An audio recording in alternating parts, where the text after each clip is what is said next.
Welcome to the Tech Beam Ride Home for Tuesday, March 31st, 2020. I'm Brian McCullough. Today, Snapchat launches its Stories syndication program. Fitbit has a powerful new fitness tracker. Microsoft and Spotify release some family-friendly features and apps. It's time for Zoom to come under the spotlight for privacy concerns. And a court has ruled that simply breaking a site's terms of service does not constitute criminal hacking. Here's what you missed today in the world of tech. You won't know it because of the edit, but I'm throwing this one in late real quick because it's a whoa kind of news, and it just happened when I got done recording. But the company behind the super popular weather app Dark Sky says it has been acquired by Apple along with its entire team, which makes a ton of sense because Dark Sky rules, and Apple's weather app is so worthless that I've had it stuck in a crap app folder for years. But get ready for some bad news. The Android app is no longer available, and the API for Dark Sky will shut down December 31st, quoting 9to5Mac. For now, Dark Sky for iOS will remain available for purchase, but Apple certainly will have plans to roll it into iOS natively at some point in the future.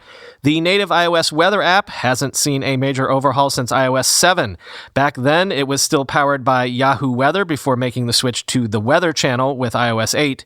When it comes to Dark Sky for Android, the app is no longer available for download, and existing users will have to find a replacement weather app come July 1st, 2020, end quote. Snapchat's big strategic parry to Facebook's copying basically everything they do has officially launched. It's called App Stories.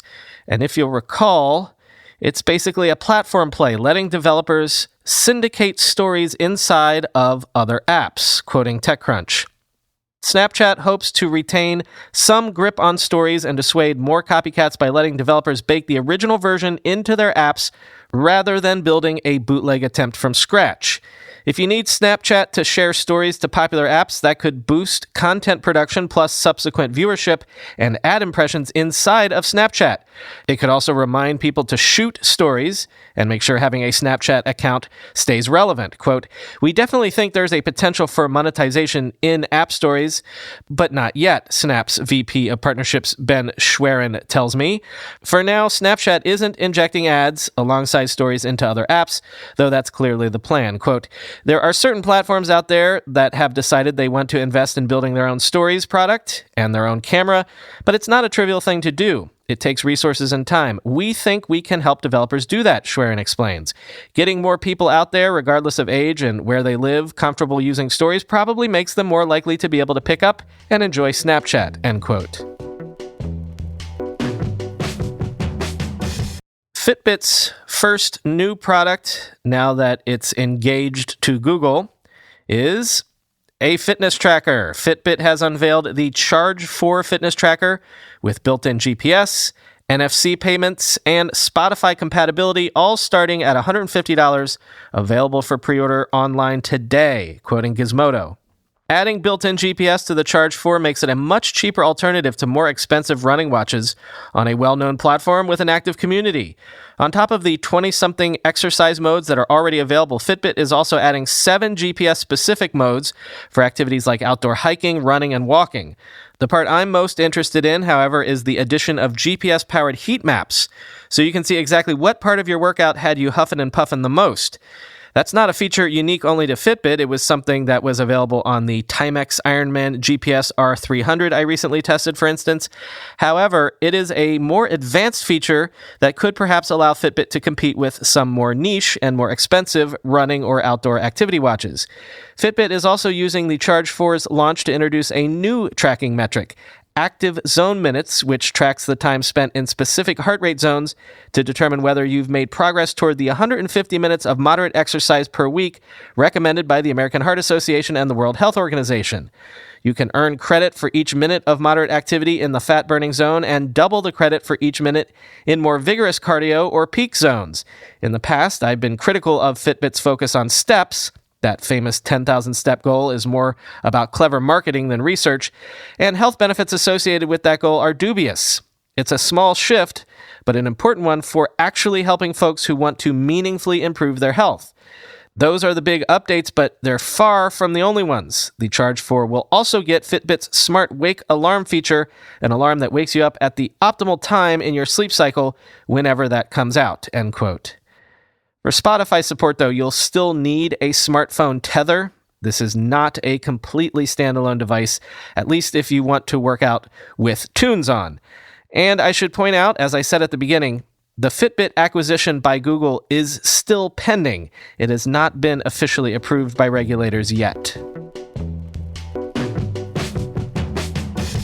Whole slew of announcements from Microsoft yesterday. First, the company launched Microsoft Teams for Consumers, which lets non-enterprise folks do things like plan trips, share photos, share grocery lists, and a lot more, quoting VentureBeat. Additionally, you will soon be able to collaborate over shared to-do lists, assign tasks to specific people, and coordinate schedules. And for your daily life, Microsoft is promising features to share grocery lists, organize across family calendars, and store important information like Wi-Fi passwords and account info. You'll even be able to get location updates via the Microsoft Family Safety app, also announced today. Microsoft Teams for Android and iOS will get these new features in preview in the coming months, end quote. Yes, speaking of family safety, Microsoft also debuted a family safety mobile app and AI-powered PowerPoint and Excel features as part of its 365 family and personal subscriptions. Quoting VentureBeat again, Microsoft Family Safety is a new Android and iOS app for Microsoft 360 subscribers. The app manages screen time across Windows PCs, Android, and Xbox. It also offers location sharing and notifications when a family member arrives or departs a location like home, school, or work. It even offers driving reports to help build better habits behind the wheel.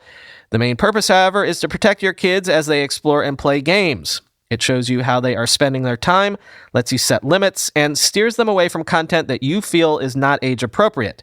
Microsoft said kids will be able to opt out of the app and dispute their parents following their movements.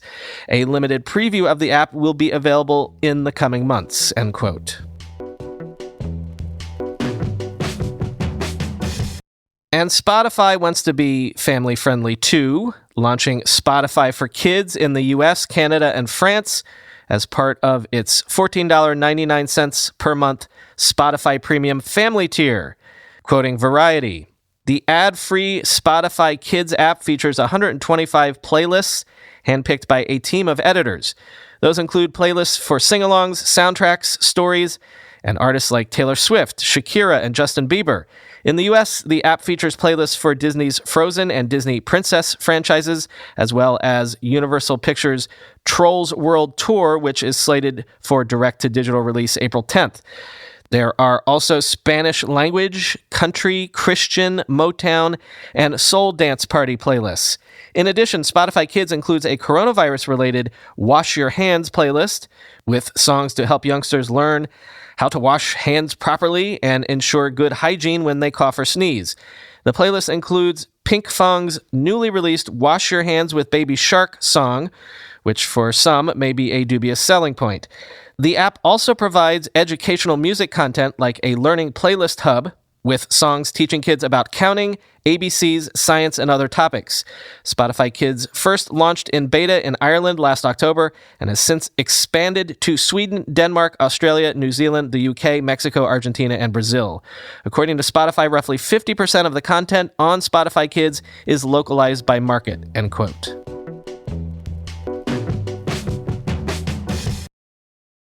This has been kicking around for the last week or so, but we haven't talked about it yet. Folks have been upset when they noticed that Zoom's iOS app was sending data to Facebook's servers via many different Facebook SDKs, even if there's no Facebook account linked to your Zoom account. Now, lots of folks said that that's fairly common among mobile apps. Facebook is just a big part of mobile infrastructure at this point. But still, Zoom's privacy policy did not clearly mention this practice. So Zoom then updated its iOS app to remove Facebook's SDKs after the controversy blew up. And now, New York's Attorney General has sent a letter to Zoom expressing concern over security vulnerabilities and privacy practices more broadly, quoting the New York Times. On Monday, the Office of New York Attorney General Letitia James sent Zoom a letter asking what, if any, new security measures the company has put in place to handle increased traffic on its network and to detect hackers, according to a copy reviewed by the New York Times. While the letter referred to Zoom as, quote, an essential and valuable communications platform, it outlined several concerns, noting that the company had been slow to address security flaws, such as vulnerabilities, quote, that could enable malicious third parties to, among other things, gain surreptitious access to consumer webcams, end quote. The New York Attorney General's office is, quote, concerned that Zoom's existing security practices might not be sufficient to adapt to the recent and sudden surge in both the volume and sensitivity of data being passed through its network, the letter said. Quote, while Zoom has remediated specific reported security vulnerabilities, we would like to understand whether Zoom has undertaken a broader review of its security practices, end quote. And then today, The Intercept has been reporting that even though Zoom's marketing and product make the claim that it uses end-to-end encryption, video and audio from meetings held on Zoom might not actually be end-to-end encrypted. Quote, as long as you make sure everyone in a Zoom meeting connects using computer audio instead of calling in on a phone, the meeting is secured with end-to-end encryption, at least according to Zoom's website, its security white paper, and the user interface within the app. But despite this misleading marketing, the service actually does not support end-to-end encryption for video and audio content, at least as the term is commonly understood. Instead, it offers what is usually called transport encryption, explained further below. And from further below in the piece, the encryption that Zoom uses to protect meetings is TLS, the same technology that web servers use to secure HTTPS websites. This means that the connection between the Zoom app running on a user's computer or phone and Zoom's server is encrypted in the same way the connection between your web browser and this article is. This is known as transport encryption, which is different from end-to-end encryption because the Zoom service itself can access the unencrypted video and audio content of Zoom meetings. So when you have a Zoom meeting, the video and audio content will stay private from anyone spying on your Wi-Fi, but it won't stay private from the company. In a statement, Zoom said it does not directly access, mine, or sell user data. For a Zoom meeting to be actually end-to-end encrypted, the video and audio content would need to be encrypted in such a way that only the participants in the meeting have the ability to decrypt it. The Zoom service itself might have access to encrypted meeting content, but wouldn't have the encryption keys required to decrypt it.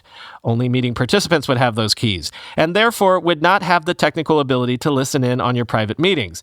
This is how end-to-end encryption in messaging apps like Signal work. The Signal service facilitates sending encrypted messages between users, but doesn't have the encryption keys required to decrypt those messages and therefore can't access their encrypted content. Quote, when we use the phrase end-to-end in our other literature, it is in reference to the connection being encrypted from Zoom endpoint to Zoom endpoint, the Zoom spokesperson wrote, apparently referring to Zoom's servers as endpoints, even though they sit between Zoom clients. Quote, the content is not decrypted as it transfers across the Zoom cloud through the networking between these machines, end quote.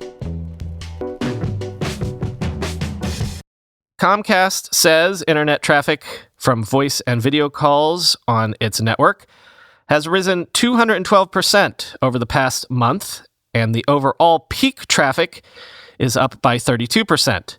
Although in cities like San Francisco and Seattle, peak traffic is actually closer to 60% up. But what I find interesting are statistics like these. Quote, Comcast says it's seen other major shifts in data usage over the past month to accommodate working from home. Uploads are now at their peak throughout the workday, whereas they used to spike in the evening. And as you'd expect, streaming video and gaming have seen increases too. Video consumption is up 38% and game downloads are up 50% on Comcast's network, end quote. I find this interesting because it just sort of reinforces the notion that while everyone's stuck at home, they're not watching more TV, they're watching more streaming stuff. So again, I guess furthering the transition into our new era of media consumption.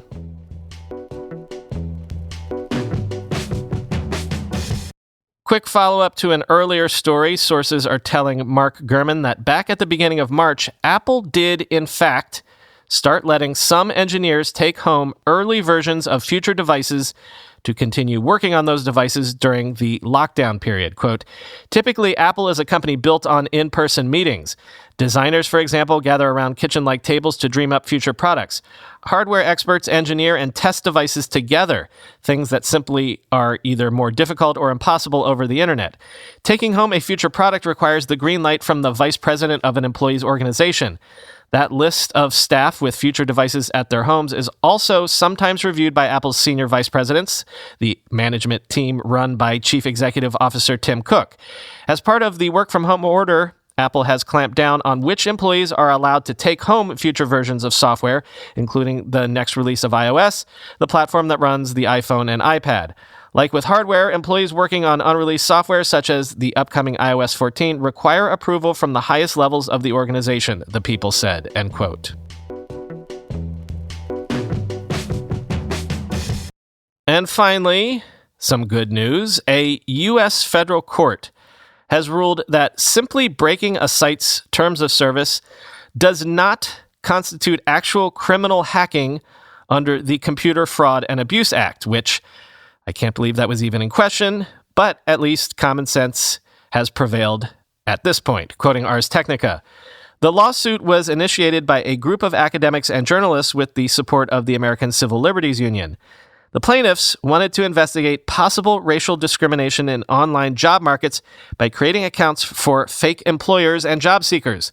Leading job sites have terms of service prohibiting users from supplying fake information, and the researchers worried that their research could expose them to criminal liability under the CFAA, which makes it a crime to, quote, access a computer without authorization or exceed authorized access, end quote. So in 2016, they sued the federal government seeking a declaration that this part of the CFAA violated the First Amendment. But rather than addressing that constitutional issue, Judge John Bates ruled on Friday that the plaintiffs' proposed research wouldn't violate the CFAA's criminal provisions at all. Someone violates the CFAA when they bypass an access restriction like a password. But someone who logs into a website with a valid password doesn't become a hacker simply by doing something prohibited by a website's terms of service, the judge concluded. Quote, criminalizing terms of service violations risks turning each website into its own criminal jurisdiction and each webmaster into its own legislature, Bates wrote. Bates noted that website terms of service are often long, complex, and change frequently. While some websites require a user to read through the terms and explicitly agree to them, others merely include a link to the terms somewhere on the page. As a result, most users aren't even aware of the contractual terms that supposedly govern the site. Under those circumstances, it's not reasonable to make violations of such terms a criminal offense, Bates concluded, end quote. Wow. Goodbye, March. Did we have any inkling what this month would be like when we started it? No way. Here's hoping the end of April, we're looking at a different, better world. Talk to you tomorrow.